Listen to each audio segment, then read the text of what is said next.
Hello everyone, welcome back to Voice of the Soul. I am your host Mike. After our last episode about anxiety, we received many messages from friends. Some said they realized anxiety is not necessarily a bad thing and they no longer need to hide from it. Others shared they tried the anxiety visualization method and truly felt calmer inside. Reading these makes me feel like we're chatting in the same small room together, and this sense of companionship is truly precious. Today's topic actually came from many comments in our previous episode. Many friends mention feeling anxious because they think they are not good enough. For instance, speaking too bluntly and easily offending others, being slow and always holding others back, or even feeling sad for not living up to others' expectations. So today, let's have a good discussion about how to learn to live well with our imperfect selves. For the first part, let's ask ourselves if we're constantly searching for our own mistakes. I'd like to share two personal stories with everyone. The first story, Shaolin, he reviews his entire day before going to sleep. But his review only focuses on what he did wrong. Not smiling when greeting colleagues in the morning, wondering if others think he's difficult to get along with, and not speaking up when his boss asks for opinions, thinking maybe he's too timid. Eating 2 extra bowls of rice at night, failing to control his weight, feeling useless. Despite helping a colleague fix a report and feeding stray cats during the day, he's blind to these good deeds, seeing only his shortcomings. Thinking keeps him awake, gradually becoming afraid of making mistakes in the new day. I have a friend who always compares himself to others in his circle. When he sees them get promoted or earn more, he feels frustrated and blames himself for not moving forward after 5 years at work. Seeing others traveling abroad, he becomes anxious, thinking, I haven't even visited nearby cities, my life is such a failure.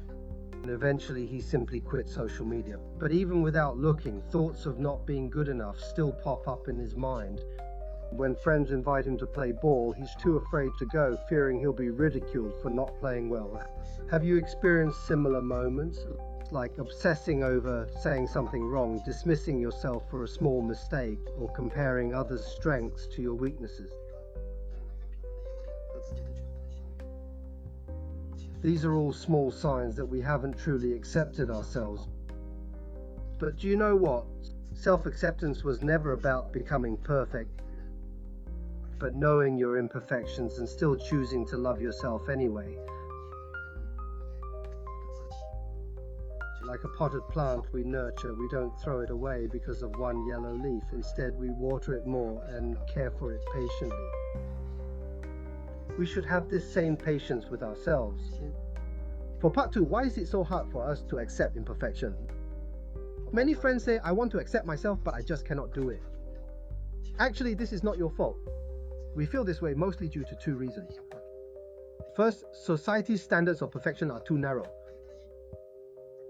We often see online that women should be fair-skinned, thin and youthful. Men should be tall, rich and handsome, and by 30 you must get promoted and save a certain amount of money. It is as if everyone must follow the same template, and if you fall behind, you are not good enough. But what about reality? Later, Shaolin realized he spoke bluntly. Made colleagues find him reliable.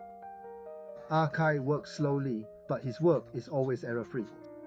See, what you consider imperfections actually hide your uniqueness. Second, we are accustomed to growing through negation. As children, parents might say, look, the neighbor's child scored 100, why did you only get 80? Teachers would say, you made such a simple mistake. Be more careful next time. Gradually, we believe only by pointing out our flaws can we improve, forgetting that affirming ourselves first gives us the strength to change. Like how Shaolin changed his bedtime reflection, first thinking, today I helped a colleague fix a report and they thanked me. I fed a stray cat and it nuzzled my hand. Then gently telling himself, it is okay that I did not smile or greet others today. If I want to smile tomorrow, I will. Gradually, he stopped overthinking before sleep, and waking up in the morning felt much lighter. Part 3 consists of 3 simple techniques for self-acceptance that you can use today Actually, accepting yourself doesn't require dramatic measures. Just a few simple practices can help you tremendously.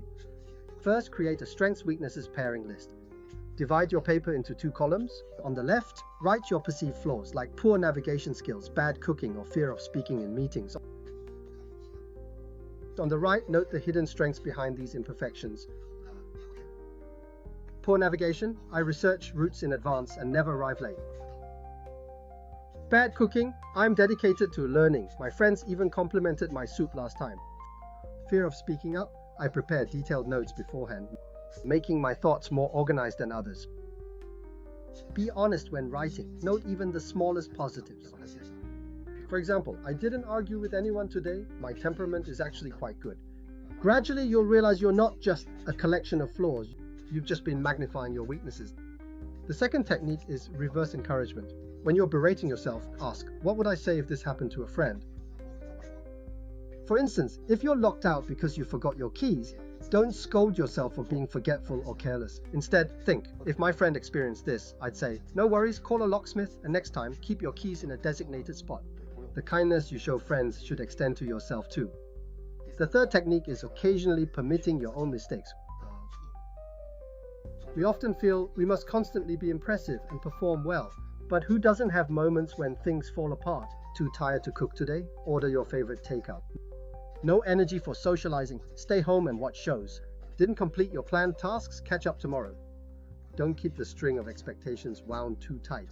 Just like a phone needs charging when the battery's low, when you're exhausted, it's simply a reminder to rest, not evidence that you're inadequate. For part 4, since this is our interactive time, today I really want to hear your stories. Have you ever had a moment when you felt that actually I'm quite fine just as I am, like going out without makeup today and feeling liberated instead? Admitting to a friend you can't do something and they say, it's okay, I'll help. Or perhaps you're still struggling with some imperfection right now. Always feeling you speak too directly and worry about offending others? You can share all of this with me in the comments. I'll read every message carefully. In our next episode, we'll discuss how to regain confidence despite our imperfections. Remember, accepting yourself isn't giving up, it's knowing you have flaws and still deserve love. This inner confidence is the best weapon against anxiety. And with that, today's Voice of the Soul comes to an end. Thank you for spending time exploring these little secrets of self-acceptance with me. I hope tonight you'll tell yourself, even with my flaws, I still love you. See you next time. Until then, take care.